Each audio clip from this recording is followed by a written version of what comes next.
1 year on lockdown. 1 year of pain. 1 year of heartache.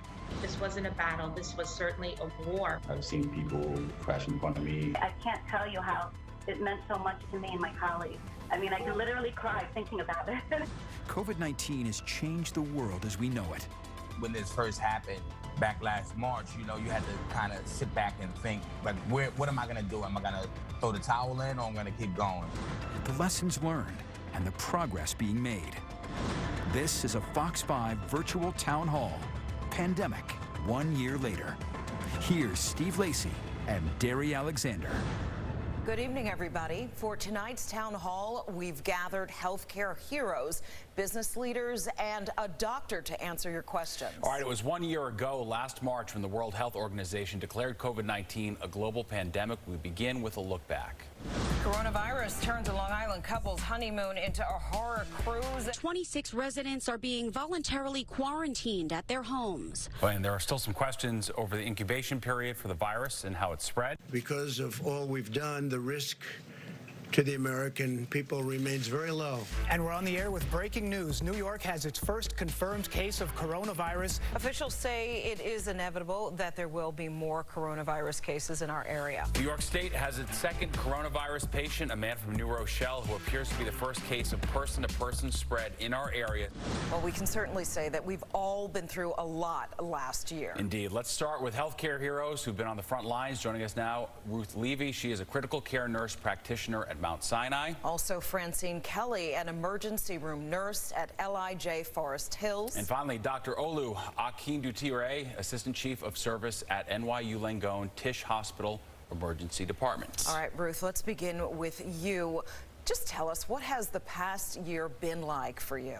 Oh my gosh, to summarize everything in one word would be impossible. It's been a harrowing year. But, you know, we've made it this far. I'm safe, my family's safe. And I think, you know, now that the vaccines are out and community is getting vaccinated, I'm very hopeful and very encouraged. Well, I really think the past year has really been like a tsunami. COVID-19 came on like a storm. And as the senior director in the emergency department at LIJ Forest Hills, I certainly saw the wave of patients come in, and overnight our volume just totally doubled as we saw patients coming into us and getting sicker and sicker by the day as COVID-19 truly evolved. Looking back at the year, it's been phenomenal. The healthcare team has just such resilience in caring for these patients, and now looking forward to this year and the transition and the tide that we are in now. And Olu, give us your reflections. I mean, you obviously had a very, very busy, crisis-filled year as well.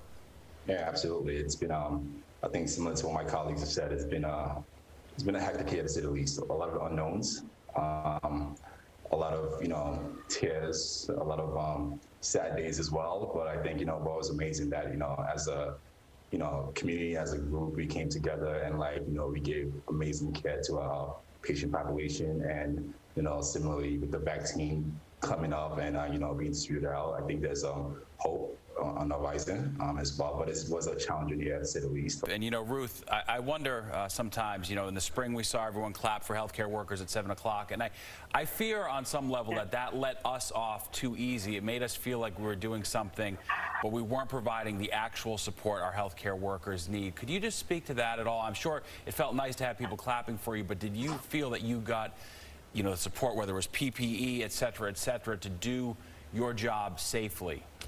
You know, Steve, that's a really good question. I'm fortunate enough to work in a hospital that made sure there were always supplies, there was always PPE, there was food, there was water. You know, the hospital leadership, between hospital leadership and administration and just regular colleagues and private donations, we never ran out of materials. We never ran out of supplies. And I've just been fortunate to work in a hospital in that setting. And as far as the 7 p.m. applause, that we call it the 7 p.m. shuffle, really. That was an amazing time every day for us. We were able to release, and it basically validated all our hard work, all our sacrifice. So to be a part of that on a nightly basis, when we would be up here, we could hear it from the inside, and it just gave us energy. So, you know, I'm really appreciative about that, and I can't tell you how it meant so much to me and my colleagues. Oh, I mean, I can literally cry thinking about it. The conversation with our healthcare heroes continues. Really, the lowest moment for me was when it first started.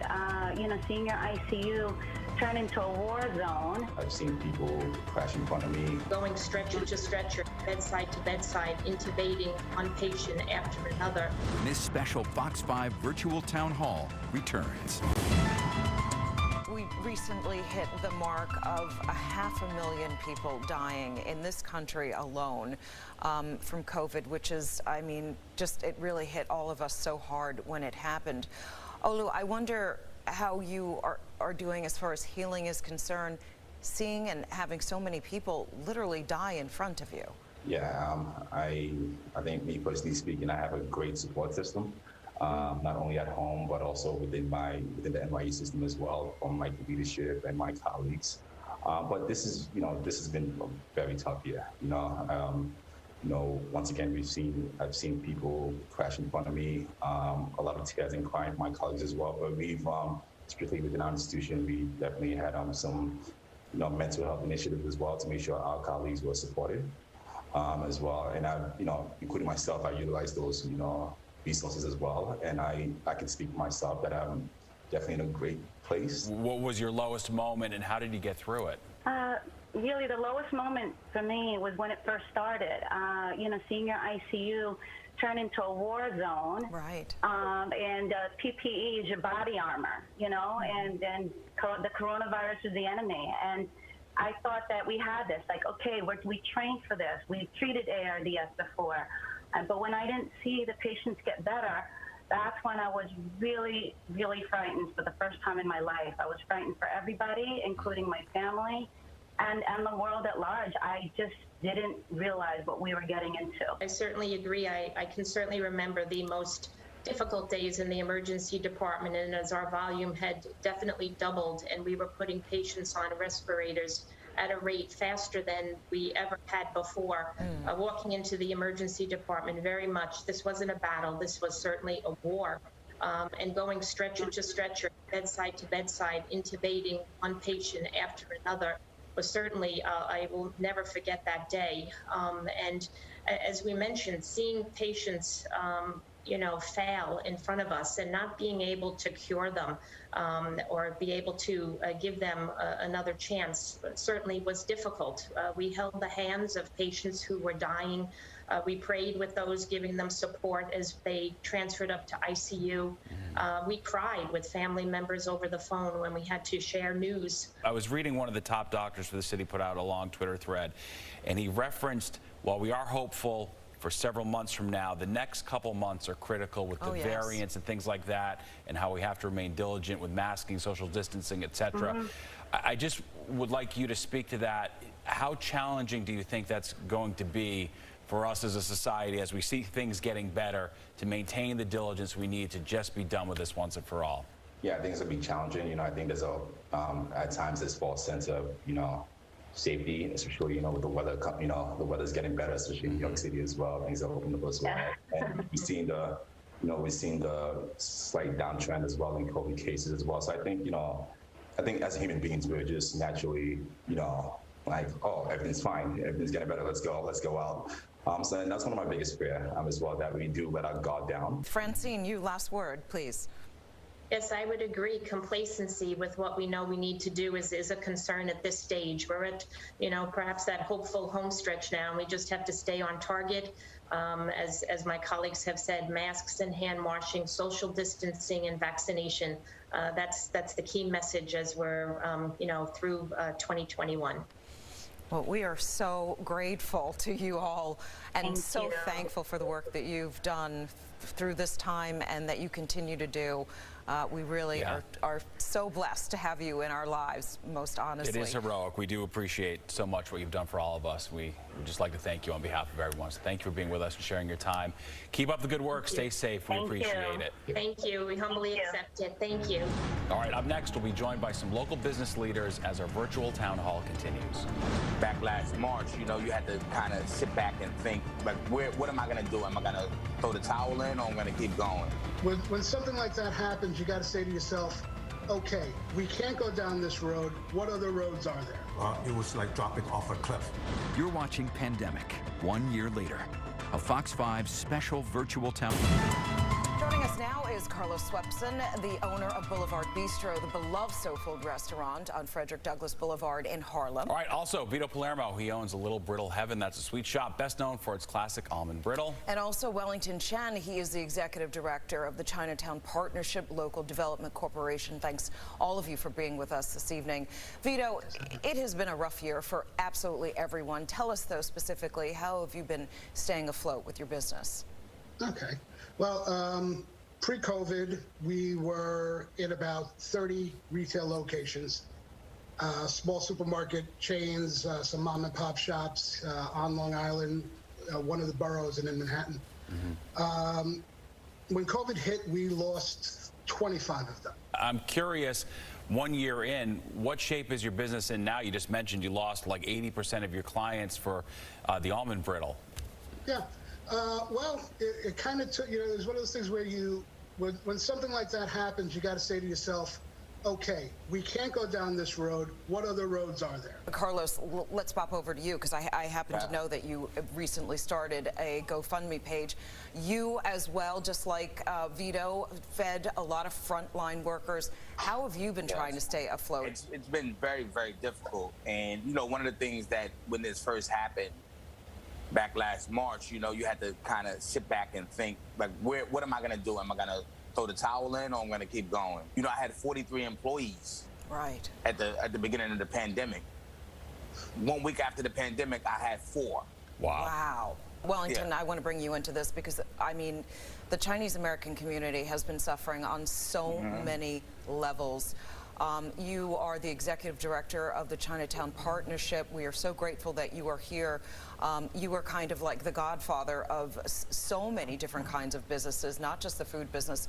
Tell us how the Chinatown community, specifically in New York City, has been dealing, as I said, so many levels of different issues. Yeah, you're absolutely so correct. We took the hit early on, starting in December, January. By early February, it was like dropping off a cliff. Right after that, out of the 312 restaurants that we have, the eateries that we have, by April, only 29 were still open. Jeez, wow. So you lost 90% of the restaurants. That's incredible. Wow. Yeah, this year, we believe it's just going to be a gradual transition so that everyone gets vaccinated and hopefully stabilized by the fall. And then go from there. But we got a long way back. The thing that strikes me for the people in the restaurant business in particular is that under the best case scenario, it's the most difficult business probably you could be in. You've got to juggle the staff. You've got to be there 24 hours a day, getting the supplies, all that sort of stuff. I'm just curious, you know, going forward, the lessons you're going to take from this. Would you change anything? Are you happy to be in the business? Are you just excited to get back to doing what you do? What's your mindset after having gone through this incredibly trying year? I mean, I still love it. I still love the business. I mean, this is my life. I think I had one job outside of the restaurant industry in my entire life, and that was like in retail when I was in high school back in the 80s. So I still love it. I'm extremely optimistic. Vito, we want to ask you, what would you like to see happen? What needs to happen for the businesses? It needs to open. Everything needs to open back up. Honestly, the only way to, you know, or maybe just alleviate a lot of the restrictions that I'm not a professional, may or may not be as effective as people may think. You know, or the officials may think, even though they're working towards your best interest. Yeah. So I mean. The only thing that I could say is, you know, the working closer or working faster towards opening everything up is the only way, you know, you're going to be able to spread commerce. You know, people have to go out and spend the money. People have to be able to go out and spend the money. And feel confident about doing it. Yeah, and true. Well, you know, you three make us awful proud to be New Yorkers. We appreciate your optimism and hard work, and we wish you the best going forward. It's obviously been a very trying time. It's not over yet, but it does appear that there are better days on the horizon, so we do appreciate you being with us and taking some time to talk to us. Thank you. We're very grateful. Thank you, Carlos, Vito, and Wellington. Next, Ask the Doctor. Can you still get COVID even if you have the vaccine? Yes, that's a great question. Let's look at the vaccines and the efficacy. Your questions answered when we come right back.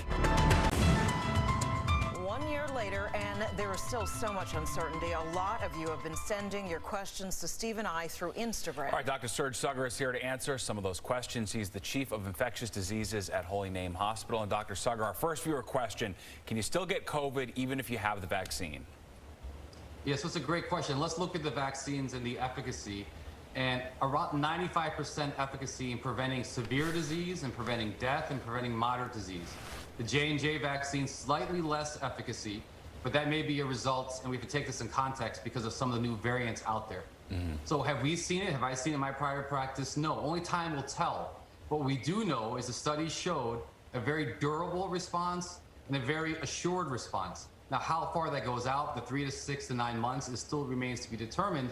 But what we have seen thus far is that I have not seen any reinfections. Okay, so Doctor, we have another question about the vaccine. Is it going to have to be administered every year? Yeah, sure. So, you know, one thing you know about viruses is that they make mutations in general. So that's not unexpected. A lot of times these mutations, as they reproduce, are kind of worthless. They have these mutations, but they don't make any significant clinical impact. The fact that we have these variants out there is not unexpected. I think people should understand when they hear these different terminologies, that's a reflection of our ability now to very quickly and easily identify slight variations in the genetic material of these viruses. So again, people should not be so concerned. This is completely expected. Now, how long before we need the next vaccine still remains to be determined. And staying on the vaccine, another viewer asks, why are so many people getting sick from the second shot? Yeah, so this is a great question. And, you know, it's something I tell my patients, and I share with my patients, and I'll share with you, which is it's not unexpected to have a reaction after the second shot. We look at reactions in two ways, local and systemic. Local is when you have a sore arm, and that can be even after the first shot. So I tell all people, all patients, to get the vaccination in your non-dominant arm. So if you're right-handed, get in your left deltoid.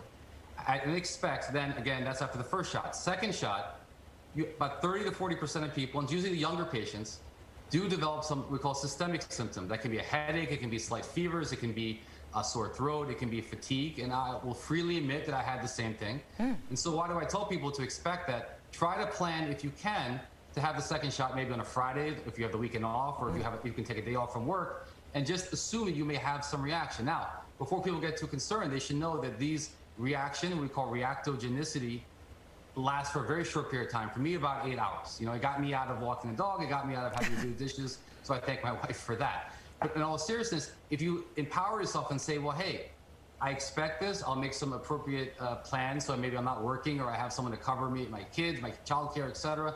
And also understand this indicates the vaccine is working as expected. The reaction you're feeling is actually your body's immune system being so primed up, it's now producing antibodies against the part of the virus. And so that's really a reflection of the vaccine doing its job, your immune system doing its job. I think if people go into that understanding that, they'll feel empowered and they won't fear this expected reaction in about 30–40% of people who get the second shot. Right, it's a good problem to have. It really is. The fact that you have access to a vaccine in the first place. One viewer asks, when will the mask mandate and social distancing be over? There's a lot of factors in play. One is, will COVID ever go away? Probably not. Our best guess, as scientists, as epidemiologists, as infectious disease doctors, this will become endemic, something we'll have to deal with. We know that coronaviruses in general tend to kind of disappear over the spring and summer when it's warmer, more humid, and they return in the cooler, colder, less humid months. So it's something we may have to deal with going forward. For best guess for masks, it remains to be determined. We have to see how this goes. It's hard for me to give us, a hard date. We have to look at the science. We have to look at the prevalence. We have to look at what percentage of the population has COVID before we can really say, hey, now we can kind of relax our mask standards. So until further information comes out, I'm sorry to say, we have to kind of get through this mask fatigue and continue to do all the things we've done thus far that have been really very effective. All right, many thanks, Dr. Sugger, and to all of our guests who joined us tonight. Yeah, it has been a year full of hardships and heartache, but hope is on the horizon. All right, we'd like to thank everyone for sharing their stories, and we thank you all for watching our special town hall. Until next time, I'm Steve Lacey. I'm Derry Alexander. Have a great night.